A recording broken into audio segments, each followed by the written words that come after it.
I vividly recall the day Matthew walked into my life as clearly as if it were just yesterday. I was nestled in a small cafe, nursing the least expensive coffee they offered while trying to organize my scattered thoughts. That's when he entered, effortlessly resembling a character from a cinematic scene. There were no dramatic lights or soundtrack, just the jingle of the door and the blend of stale coffee and his aftershave filling the air. "Mind if I sit here?" he asked, his smile brimming with charm as he gestured to the vacant chair opposite me. "Go ahead," I managed to respond, striving to maintain my composure despite the surprise of his unexpected arrival. We connected instantly, as seamlessly as two puzzle pieces fitting together. We shared countless interests, from marathon sessions of cheesy TV series to debates over the best pizza topping, undoubtedly pineapple. Our casual meetings quickly deepened into something more serious. It felt as though we had known each other for ages, and soon enough, marriage was a topic of serious discussion. However, the challenging part was yet to come. Meeting his parents was akin to entering a lion's den with a stake tied to my back. They had a peculiar way of smiling that seemed more like a silent judgment, assessing if I measured up to their standards. "You're the one Matthew can't stop talking about, huh?" his mother remarked, her tone more icy than welcoming. "Yep, that's me," I replied, doing my best not to be affected by her daunting presence. It didn't take long for them to express their wish for us to sign a prenup. I wasn't interested in their wealth, but their approach left a bitter taste in my mouth. "I'll sign your prenup," I told them, "but here's the condition. If one of us cheats, the cheater owes $320,000. Matthew's expression was one of utter shock, as if I had hit him with a cold, wet fish. "Babe, I'd never cheat on you," he assured me, looking utterly sincere. "Yeah, well, my ex said the same before I caught him red-handed," I retorted. It was all or nothing. Matthew eventually conceded, though his parents were less than pleased. We thought that settled it, but surprises were still in store. One evening, curled up on our creaky old couch, a piece we often talked about replacing but held too many dear memories, we were lost in planning our dream trip to Italy, the mundane hum of the TV a mere backdrop to our excited chatter. The idea of our trip to Catania was as thrilling as it was financially daunting. "Imagine it, Matthew. The food, the wine, the art. We have to go," I declared, my eyes sparkling with eagerness. Matthew pulled me closer with a chuckle. "Janice, you had me at food, but let's be real. Our bank account is more cut out for backyard camping than jet-setting to Catania." I playfully nudged him. "Then we'll save up. We can cut back on things we don't need, like your video games." Feigning horror, he replied, "Not the video games. Take my shirts, my shoes, even my precious coffee maker, but please spare the games." We both laughed. That was typical of us, dreaming big while embracing the simplicity of our lives, finding contentment not just in grand adventures, but also in the everyday joys. On Saturday mornings, Matthew tried his hand at cooking breakfast. He wasn't exactly a chef, but he had mastered the art of making scrambled eggs and toast, which he served with pride alongside his less-than-stellar coffee. "I'm feeling scrambled eggs today, what do you think?" he'd ask, heading to the kitchen. "Only if you promise not to burn the toast this time," I'd tease, taking over the coffee duties. One day, while we were doing the dishes, a mundane task made special by doing it together, Matthew broached a topic we had been skirting around. "Janice, we need to talk about, starting a family," he said, breaking the comfortable silence. I paused, a plate in hand. "I know. It's just scary, isn't it? What if it doesn't work out for us?" Matthew dried his hands on a towel and turned to face me. "Then we'll face it together. But we won't know until we try, right? How hard can it be?" He chuckled, a nervous affection in his voice. Famous last words, huh? That was us, facing whatever life threw at us together. even when his mom started dropping not-so-subtle hints about grandchildren. "Janice, dear, when are you going to give me some grandbabies? You're not getting any younger, you know," she'd say, her voice sweet but her intentions clear. I'd bite my tongue, flash a smile, and chirp, "We're on it, right, Matthew?" And he'd chime in, "Mom, chill out, okay? These things don't happen overnight." But as time passed, the pressure mounted, not just from his mom, but from within us as well. We both longed for a family, but things weren't falling into place as we had hoped. Our home often felt tense, with Kayla, Matthew's sister, adding to the strain. She had taken up the new hobby of making my life difficult, her sharp words cutting through the peace of our home. It all came to a head one Sunday during what was meant to be a serene and easygoing lunch. Right on cue, Kayla barged in uninvited just as we were about to start eating. The atmosphere tensed immediately as she stepped in, her eyes sweeping the room like she was surveying a battlefield. "Well, isn't this a quaint little setup?" she sneered, eyeing the modest meal I had prepared. Trying to keep the peace, I mustered a smile and focused on maintaining a calm facade amidst the brewing storm. "It's just a simple meal, Kayla. Nothing fancy. Please have a seat," I said as we gathered around the dinner table. Kayla wasted no time diving into her usual tirade. "You know, Janice," she started, her voice thick with condescension, "I was talking to Mrs. Kathleen the other day. Her grandson just became a dad. It made me think, when will you and Matthew have some good news for us? Time's ticking, you know." My cheeks burned with a mix of embarrassment and irritation. I looked to Matthew for support, but he seemed suddenly fascinated by his meal. "Mom, seriously," Matthew mumbled, though his words lacked conviction, and we all felt it. Unfazed, Kayla continued, "I hate to be blunt, but you're not getting any younger. You work hard for your money, Matthew. Why waste it on Janice if she can't fulfill her basic duties as a wife? Hiring help for cleaning and cooking would be much more efficient, don't you think?" That comment was the final straw. "I'm doing my best here, Kayla," I blurted out. "It's not like I don't want children. And as for the house and cooking, I didn't realize marriage came with a job description."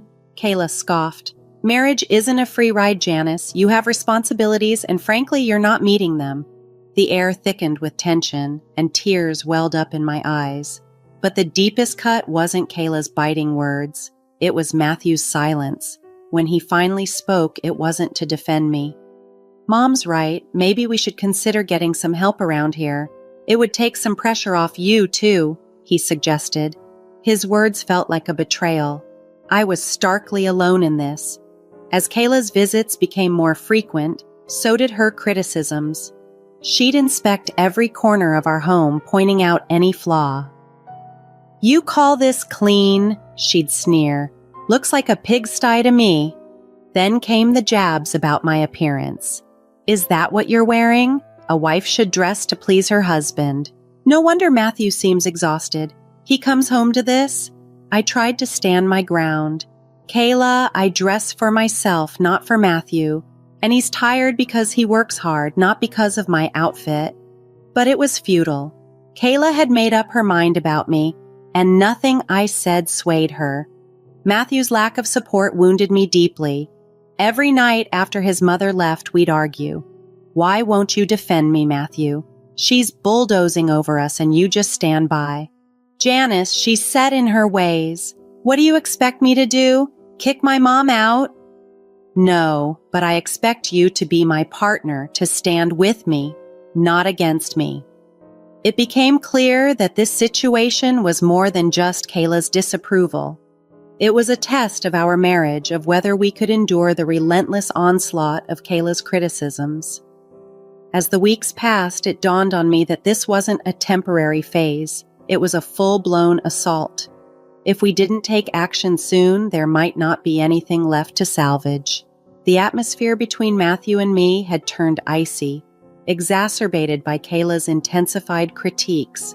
Life at home had become unusually tense, and I couldn't shake the feeling that Matthew was keeping something from me. It wasn't just the usual stress of his job.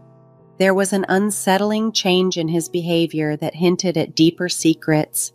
It began subtly with his phone habits. Matthew, who had always been an open book, started to step out of the room for calls, particularly those from someone named Austin, allegedly a new colleague who had a lot of questions. One quiet evening, trying to keep the conversation light, I asked, "Who's this Austin at work?" Matthew's reaction was instant and telling. His body stiffened and he looked away, a clear signal of his discomfort. "Just a new guy at the office, really inquisitive," he answered too quickly, avoiding my gaze. But there were more troubling signs. Matthew, previously indifferent to fashion trends, began transforming his wardrobe. Out went the graphic tees and faded jeans, replaced by neatly pressed shirts, sleek trousers, and even cologne, a new scent that clung to him each morning.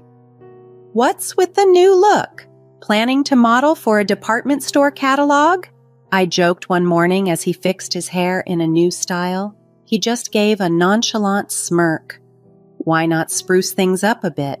No harm, right? But the late nights started to pile up too. "Sorry, love, this project is killing me.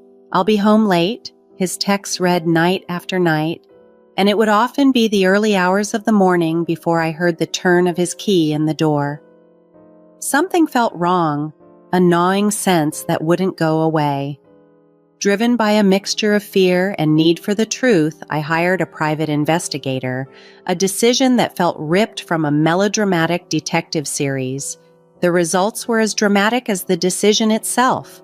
A plain envelope filled with photographs and a voice recording. The images showed Matthew with another woman, their closeness undeniable, while their intimate conversations on the recording shattered any illusions.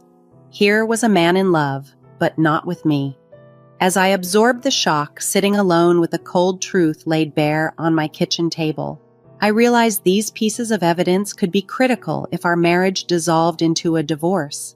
The photograph stole scenes from our shared life, turning them into fragments of betrayal. The voice recording mocked every tender word he had ever spoken to me. Yet, I kept this devastating discovery to myself, bearing the weight of heartbreak alone. I wasn't ready to confront him, not just yet. I needed time to plan, to figure out how to approach the likely end of our marriage with some semblance of grace. In the following days, Matthew and I continued our charade. He wore the mask of the affectionate husband, and I played the role of the content wife, our exchanges peppered with artificial laughter and hollow words. "Everything all right?" he would ask, concern painting his voice. "Just tired, you know. Work's been crazy," I'd reply, the lie tasting sour in my mouth. Then one day, as I passed by Matthew's slightly open office door, the truth finally spilled out. Matthew and Kayla were discussing not trivialities, but the future of our relationship with grave seriousness. "I can't do this anymore, Mom. It's not about Janice not having kids, it's more than that. I feel like we're just coexisting, not really together," Matthew confessed, his tone weary. Kayla's response was sharp as a knife. "But Matthew, think about it. She hasn't given you a child. What else does she bring to our family? But let's not rush. My 60th birthday is just around the corner." Their words, heavy and cold, confirmed the lonely path ahead. This wasn't just a rough patch. It was a profound disconnect that might not be mended. As I stood there, the fabric of our marriage unraveling, I knew decisions lay ahead that would redefine my future. We couldn't miss out on a generous gift from her, could we? Kayla's words, dripping with cynicism, pierced me deeply. They had a plan: keep me around just long enough to enjoy the lavish gifts from her upcoming birthday celebration before unceremoniously cutting ties. "Just a bit longer," Kayla had said with a venomous smirk. I stood frozen, fury and disbelief coursing through me. It was clear they intended to discard me as easily as one would cross off an item on a grocery list. The sting of betrayal ignited a fiery determination within me. They saw me as a mere pawn in their twisted game, but I was resolved to show them I was no one's fool. A few days later, we sat down to a family dinner that felt more like a staged play than a warm gathering. Kayla, with a calculated smile, turned to me. "So, Janice, dear, what do you have planned for my birthday? Something special, I hope?" I met her gaze with a calm that belied my inner turmoil. "Actually, Kayla, I've been thinking about arranging a dinner at the city's most exclusive restaurant, an evening you won't forget." Her eyes sparkled with greedy anticipation as she exchanged a satisfied look with Matthew. They thought they had cornered me, but little did they know I was already steps ahead in a different game. "Oh, Janice, that sounds wonderful. Just close family, keep it intimate," Kayla purred with feigned sweetness. "Absolutely, Kayla. We'll make it a night to remember," I responded, the words tasting of ashes in my mouth. The weeks leading up to Kayla's 60th birthday felt like marching toward a day of reckoning.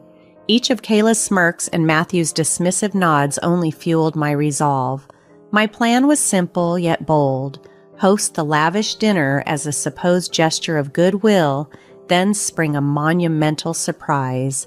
As the plans unfolded, the devil lay in the details.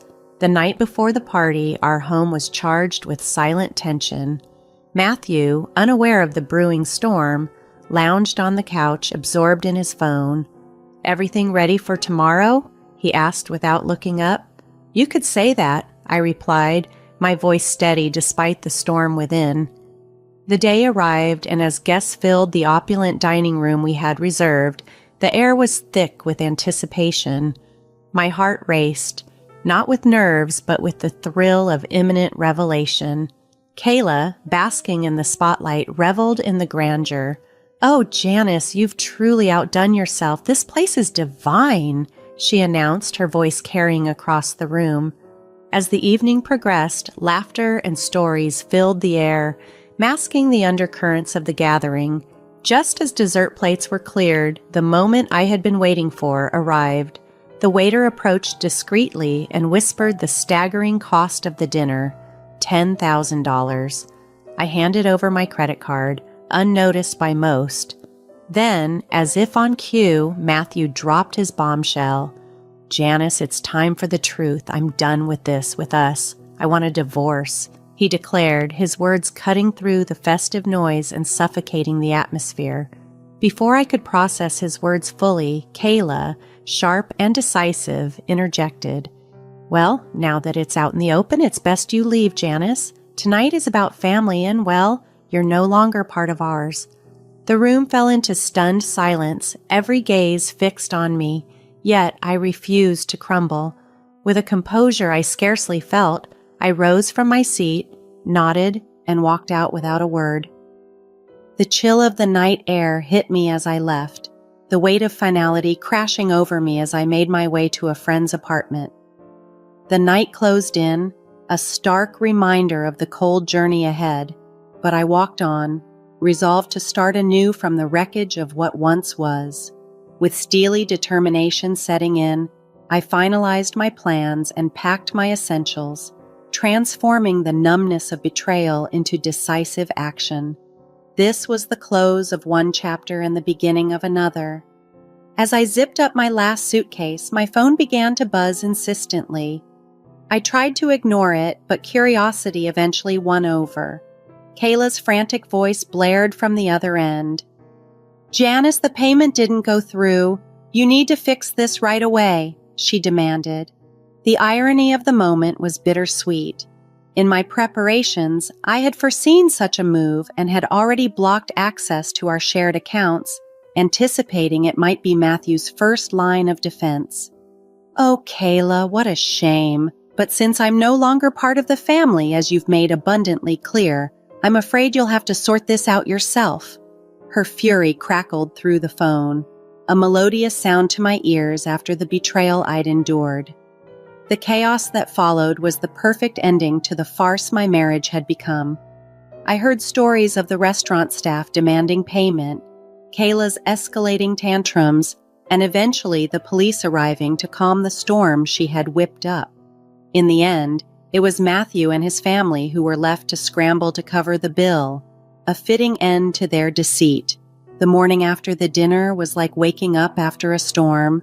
I returned to what was once our shared home for one final time, divorce papers in hand, ready to confront whatever remained of our relationship.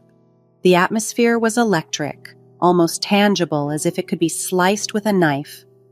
Matthew and Kayla were in the midst of a heated discussion, their animosity palpable.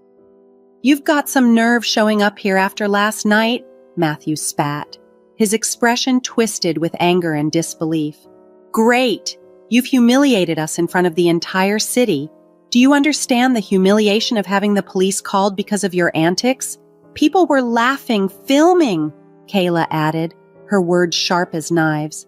I faced their fury with a calm I scarcely felt inside. "Shame? Is that your primary concern right now?" I retorted, throwing the divorce papers on the table and placing the damning photos of Matthew's infidelity on top of them.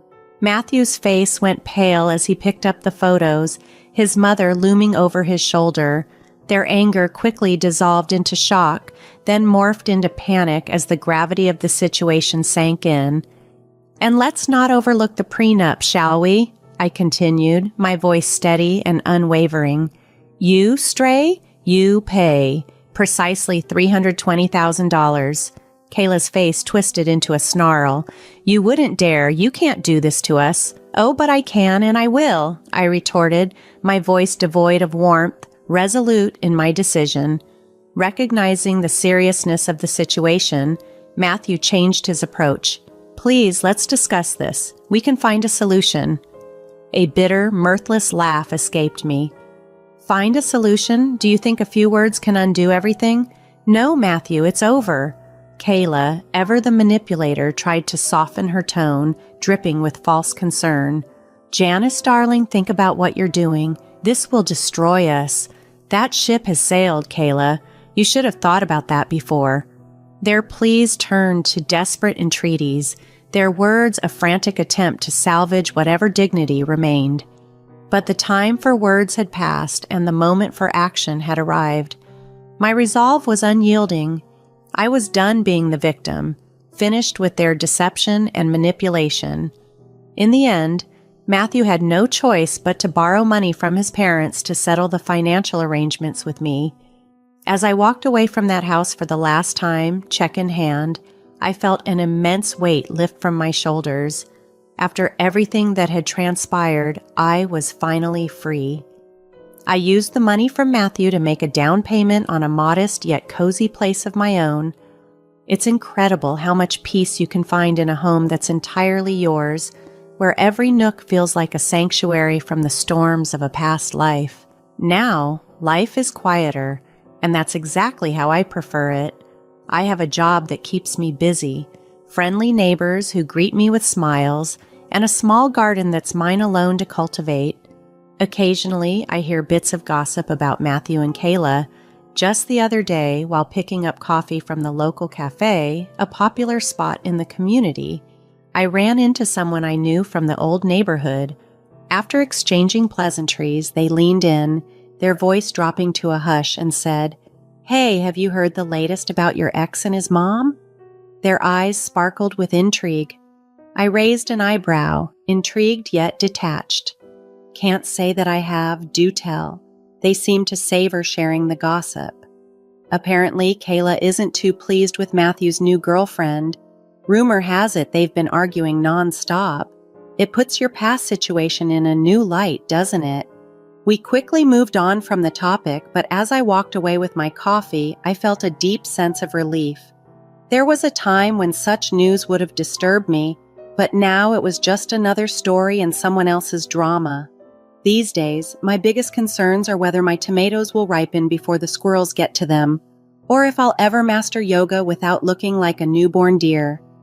Life is simpler, quieter, and significantly more satisfying on this side of the chaos.